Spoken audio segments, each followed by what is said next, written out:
수많은 암 환자들 중에서 가장 치료하기 힘든 환자는 마음이 돌처럼 굳어진 사람이라고 합니다. 감정이 말라버린 사람이 가장 치료하기가 어렵답니다. 그래서 암을 치료하기 위해서는 수술과 방사선 치료 또는 약물 치료도 필요하지만 무엇보다 굳은 마음을 푸는 것이 가장 우선해야 할 치료 방법이라고 하는 어느 그 암 전문 센터의 그 의사 선생님의 수기를 보았습니다. 마음의 상처와 아픔은 굳은 살이 되어 우리 마음을 돌덩이처럼 딱딱하게 만든다는 거예요. 그렇다면 순수한 마음을 어떻게 회복할 수가 있겠는가? 아주 쉽고 간단한 방법이 있습니다. 사람들은 이것을 두고 신이 내린 천연 치유제다 이렇게 말합니다. 그것이 바로 천연 항암제인 눈물입니다. 모든 감정과 체면을 풀어놓은 채 마음껏 흘리는 이 감정을 숨기지 않는 순수한 눈물이 우리의 마음과 정신과 영혼을 치료시킨다는 거예요. 눈물을 흘리면 신경 전달 물질이 많이 분비되어서 이것은 면역 항체를 2배 이상 증가시켜 암세포를 억제하거나 감소하게 만든답니다.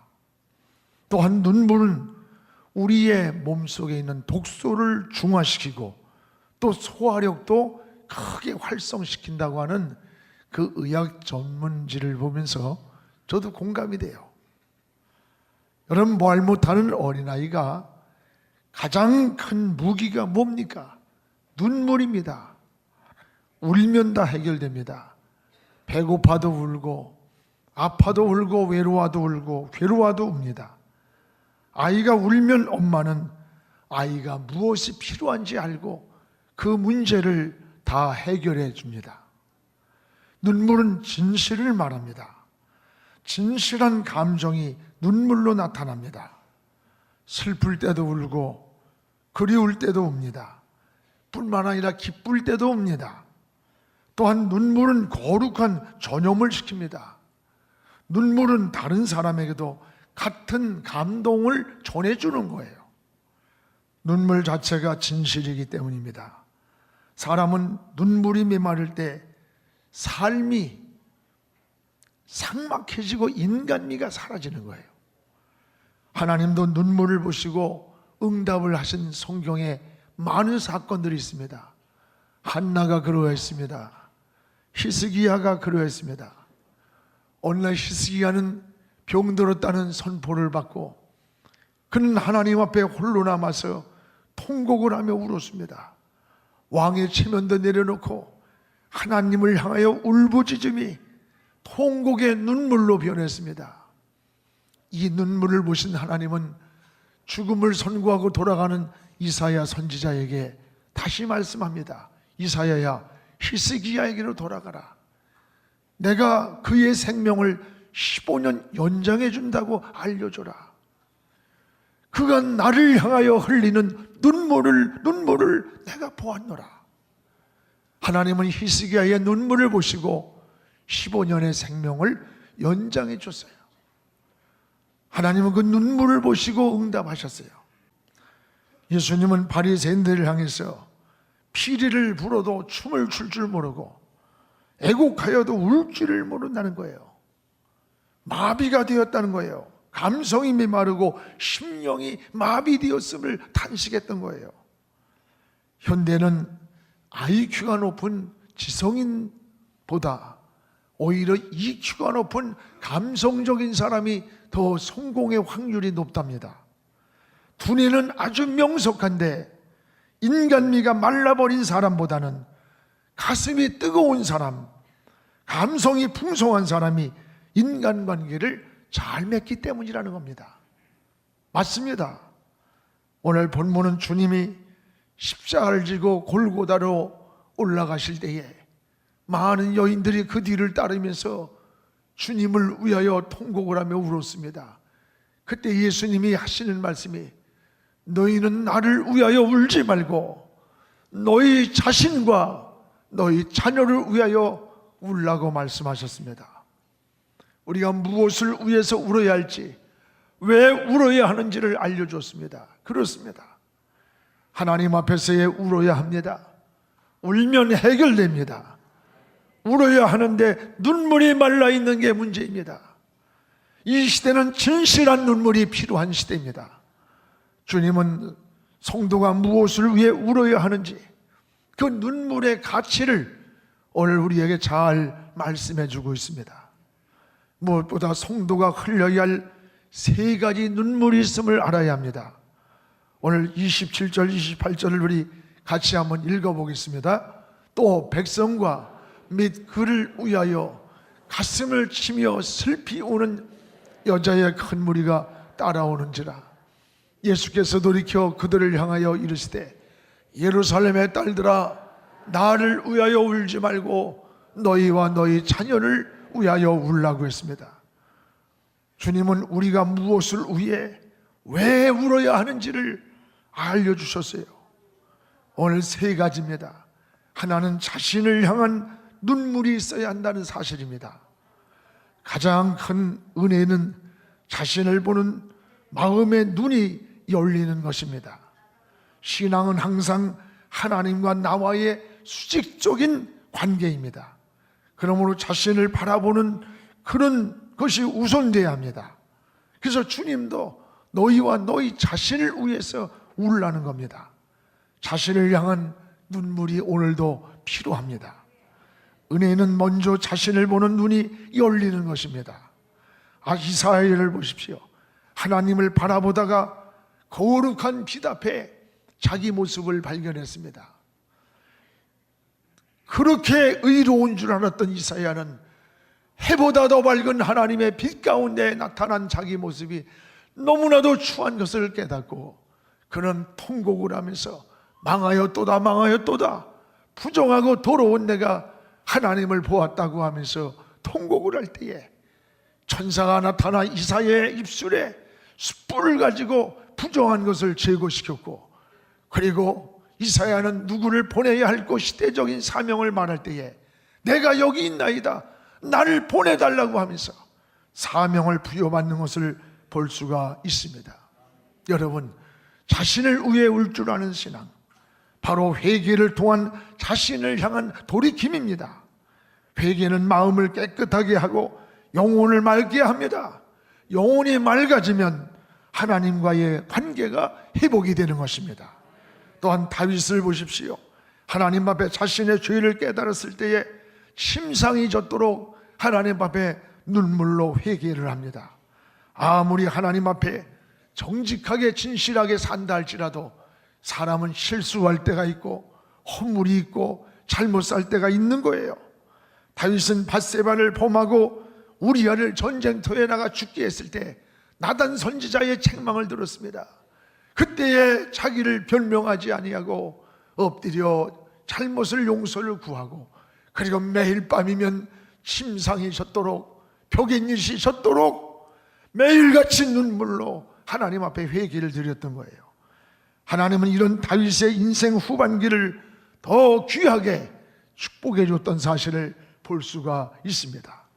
우리는 울어야 할 대상은 내가 아니고 남편도 아내도 아닙니다.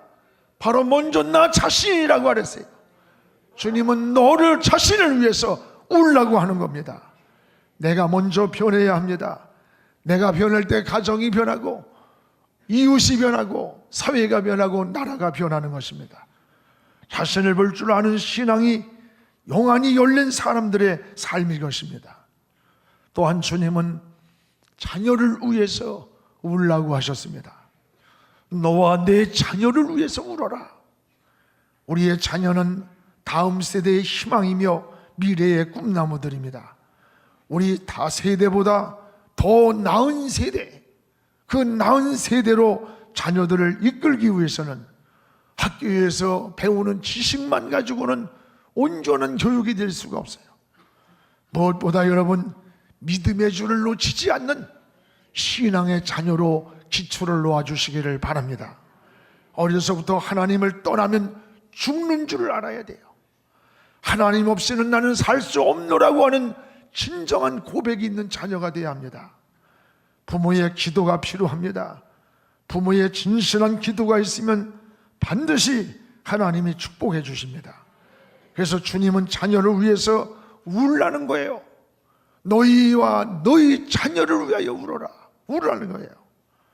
어거스트의 어머니, 여러분 잘 아는 모니카는 방탕한 자녀를 위해서 많은 눈물을 흘렸습니다.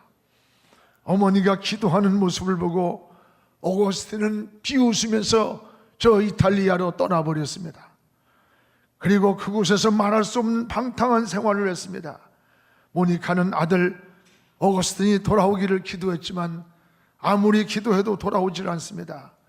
어느 날 절망 가운데 있던 모니카는 암브로스 감독을 찾아갔어요. 내 아들 어거스틴을 하나님이 버리셨나 봅니다. 아무리 애타게 기도해도 제 기도를 들어주지 않는 것만 같습니다. 아들이 돌아오기를 10년을 기도했습니다 라고 눈물로 호소할 때에 모니카를 보고 있던 암브로스 감독은 이렇게 말을 합니다. 자매님, 염려하지 마십시오. 눈물로 기도하는 어머니가 곁에 있는 한 결코 늦을지라도 아들은 반드시 망하지 않습니다. 돌아옵니다. 계속 포기하지 말고 기도하십시오. 드디어 13년 만에 어거스틴이 변화되어 돌아왔습니다. 어느 날 그에게 들어 읽으라는 음성이 들려왔습니다. 그래서 성경을 폈더니 바로 로마서 성경이었습니다. 13장 13절 14절, 낮에와 같이 단정히 행하고 방탕과 술 취하지 말라고 하는 그런 말씀이었습니다. 그 말씀을 보는 순간에 어머니가 눈물로 기도하는 모습이 마치 환상처럼 떠올랐다고 고백합니다. 어거스틴은 과거를 청산하고 돌아와서 새 사람이 되었고 훗날의 기독교 역사에 한 세기를 새롭게 장식한 성자 어거스틴이 되었던 거예요. 여러분, 눈물로 기도하는 그 부모가 있는 한 자식은 결코 망하지 않습니다. 눈물은 이렇게 귀중한 것이라는 것을 알아야 됩니다.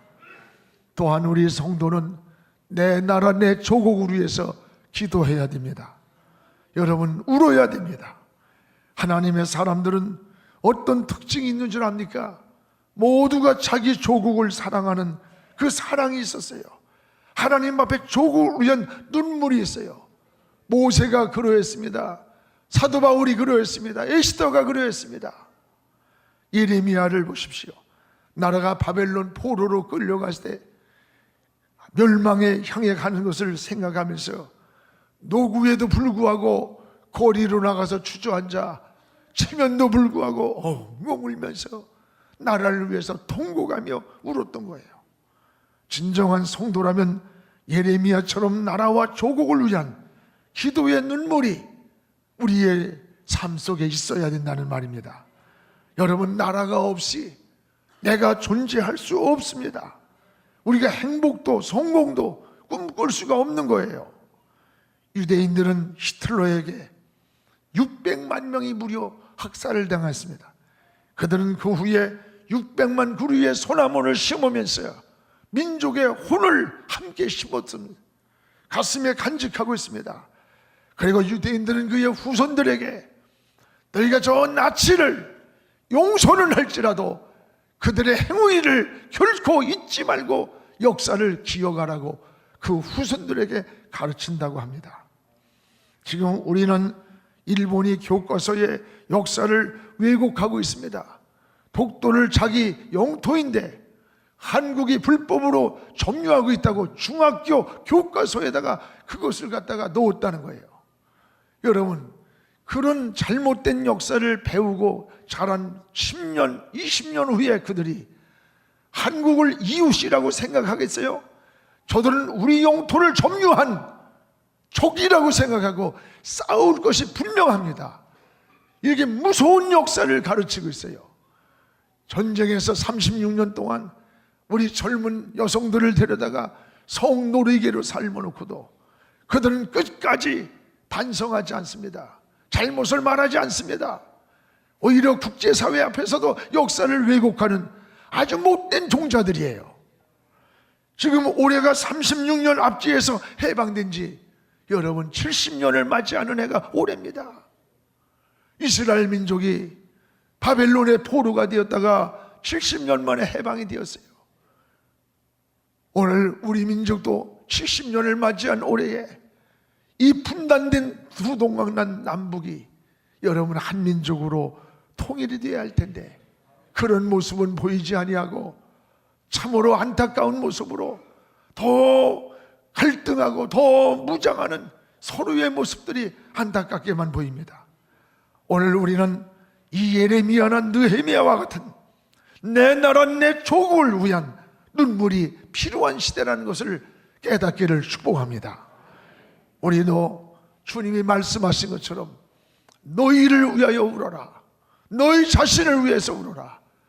그리고 너희 자녀를 위해서 울고 더 나아가서 너희 민족을 위해서 울어야 됨을 깨닫기를 주의 이름으로 축원합니다. 또 하나는 주님도 울으셨어요. 주님이 성경에 3번 흘리신 눈물이 나옵니다. 여러분 마태복음 23장 37절에서 38절까지 우리 같이 읽어봅시다. 예루살렘아 선지자들을 죽이고 내게 파송된 자들을 돌로 치는 자여 암탉이 그 새끼를 날개 아래에 몸같이 내가 네 자녀를 모으려 한 일이 몇 번이더냐. 그러나 너희가 원하지 아니하였도다. 보라 너희 집이 황폐하여 버려진 바가 되리라. 예수님은 예루살렘 저 도성을 바라보면서 한없이 울으셨어요. 예루살렘아 예루살렘아 암탉이 새끼를 날개 아래 몸같이 내가 너희를 모으려고 함이 몇 번이던가. 예루살렘 성을 보면서 울으셨어요. 주님은 머지않아 멸망이 찾아올 저 예루살렘의 미래를 아셨습니다. 주님을 버리고 하나님을 떠난 예루살렘이 돌 하나 남지 않고 황폐하게 무너질 것을 생각하면서 안타깝게 그 성을 바라보면서 울었던 거예요. 예수님이 흘렸던 눈물대로 훗날에 예루살렘은 로마 병정들에 의해서 무너지고 돌 하나 남지 않고 다 무너지고 지금은 그저 성벽만 남아있는 그런 모습을 보게 되고 세계에 흐트러진 유대인들은 그곳에 찾아와서 얼굴을 맞대고 눈물을 흘리면서 회개하면서 기도하는 것을 볼 수 있습니다. 여러분 지금 지금도 주님은 타락한 나는 이 시대를 보고 주님이 울고 계실 것만 같아요. 난 서울의 심장부인 시청 앞 광장에 거룩해야 할 이 도성 중심에 거기서 알몸의 축제를 하는 그 동성의 하나님의 창조의 질서를 파괴하고 하나님의 심판을 도래할 이런 동성의 축제를 6월 9일 날 열겠다고 허가를 내줬어요. 이게 웬 말이에요? 주님이 서울도성을 바라보면서 너희가 어찌하여 이렇게 되었는가 울고 계실 것만 같아요. 우리가 의인의 손이 되어서 반드시 막아서야 합니다. 이것이 우리가 해야 할 이 민족을 살리는 길이에요. 소돔성이 왜 망했습니까? 동성애 때문에 망한 거예요. 성차별 금지법이 얼마나 무서운 줄 압니까? 동성애자들이 벌을 받는 것이 아니라 내 자식이 동성애 남자를 데려와서 아버지 이 사람이 아버지 바로 며느리감이에요. 그러면 너 그건 잘못이야. 그건 허락할 수 없어 라고 하면 그 아버지를 고발하면 동성애자가 처벌받는 게 아니라 잘못이라고 지적한 아버지가 처벌받는 거예요. 이게 여러분 성차별 금지법이라는 거예요. 이런 법을 통과시키려고 하고 있잖아요. 목사가 강단에서 동성애는 죄라고 지적하면 그 목사는 감옥을 가야 되는 거예요. 죄를 지적할 수가 없도록 만들어 놓는 거예요. 영국이 지금 그렇습니다. 미국이 그렇습니다. 오늘날은 여러분, 사람이 한 번 통과되면 그 다음에 시작되는 것은, 무너지는 것은 문제가 아니에요. 저는 오히려 신문에 천년 광고를 내는 데가 서울이 아니고 저 광주에서, 목포에서, 부산에서, 충청도에서, 전북에서, 지방에서 막 광고를 가서 비용을 내면서 내는데 서울은 가만히 있어. 난 참 답답해요. 남의 일처럼 남이 해주기를 바라는, 나만 안전하면 된다는, 아닙니다. 이것은 사회를 병들게 하고, 동성애자 하나를 치료해서 성병이 걸려가지고 에이즈가 걸려와 찾아왔을 때 90% 동성애에서 에이즈가 온다는 거예요. 한 달에 300만 원, 3,600만 원을 무료로 정부가 지원하는 거예요. 동성애는 수직적으로 굉장하게 지금 비용이 발생하고 있습니다. 사회를 병들게 하고, 나라를 병들게 하고, 가정을 병들게 하고, 하나님의 저주를 불러오는 이런 모습을 보면서 예루살렘을 보고 우신 주님은 지금도 나는 이런 모습을 보고 우실 것만 같아요. 또 여러분, 주인님은 나사로의 죽음을 보시고 울었던 사건이 있습니다. 요한복음 11장 35절에 보면 예수께서 우셨더라. 눈물을 흘리시더라. 예수께서 눈물을 흘리시더라. 주님이 나사로의 죽음을 보고 그 앞에서 울으셨어요. 한 인간을 사랑하시는 주님의 눈물, 한 영혼을 사랑하시는 주님의 마음이에요. 여러분, 우리도 이런 주님의 눈물을 본받아야 돼요. 우리도 영혼을 사랑해야 합니다. 여러분 가정에 아직 안 믿는 식구가 집안에 있다면 막 견딜 수 없는 괴로움이 있어야 돼요. 여러분, 저 영원한 천국을 믿습니까? 후독이도 죽지 않는, 죽고 싶어도 죽지 않는, 이를 갈며 고통당하는 저 지옥의 모습을 여러분이 확신한다면, 안 믿는 우리 식구가 우리 가정 안에 있다고 하는 사실이 견딜 수 없는 괴로움이 되어야 되는 거예요. 오늘 때로는 금식도 하고 초야도 하며 영혼을 구원하고자 하는 이런 눈물이 있어야 합니다. 이것이 주님이 나사로의 죽음을 보고 울었던 영혼을 사랑하시는 눈물이었다는 사실입니다. 또한 주님은 십자가에서 울으셨습니다. 마태복음 27장 46절에 보면 제9시쯤 되어 예수께서 크게 소리질러 이르시되 엘리 엘리 라마 사박다니 하시니 이는 곧 나의 하나님 나의 하나님 어찌하여 나를 버리셨습니까? 엘리 엘리 라마 사박다니, 하나님을 부르는 거예요. 하나님을 부르면서 우리의 죄의 대가를 지불하기 위해 십자가를 지시는 그 십자가에서 주님이 울으셨던 거예요. 죄가 여러분 얼마나 무서운 줄 압니까? 죄값이 뭔 줄 압니까? 바로 사망입니다. 죽음의 대가를 지불하실 때 주님이 십자가에서 울으셨던 거예요. 죄는 세 가지의 관계를, 하나님과 우리를 가로막습니다. 여러분, 죄지면 무엇보다 하나님과의 은혜의 관계가 막힙니다. 그래서 죄짓고 나면 평안이 없어요. 죄짓고 나면 기쁨이 없고 안식이 없고 불안합니다. 하나님으로부터 공급받는 평안이 없기 때문에 그렇습니다. 죄는 여러분 기도의 응답을 파괴시킵니다. 이사야 59장에 보세요. 여호와의 손이 짧아서 구원치 못한 게 아니고 귀가 둔해서 듣지 못하는 것이 아니고 너희와 나 사이에 죄의 탐이 가로막고 있다 그랬습니다. 하나님과 우리를 파괴시키는 거예요. 여러분, 기도의 응답을 파괴합니다. 죄는 축복 관계를 파괴합니다. 창세기 3장 17절에 보면은 노로 인하여 땅이 저주를 받아 엉겅퀴와 가시던 불을 내었다는 거예요. 주님은 하나님과의 가로막고 있는 우리의 죄값을 치르기 위해서 십자가에 달려서 그 십자가에서 울으셨던 거예요. 그리고 누구든지 이 사실을 믿는 자에게 구원의 길을 열어놓으셨습니다. 그러므로 주님은 나를 위해서 울지 말고 너희 자신을 위해서 울고 너희 자녀를 위해서 울라고 하신 것입니다. 사랑하는 성도 여러분, 우리는 지금 무엇을 위해 왜 울어야 하는지를 알았습니다.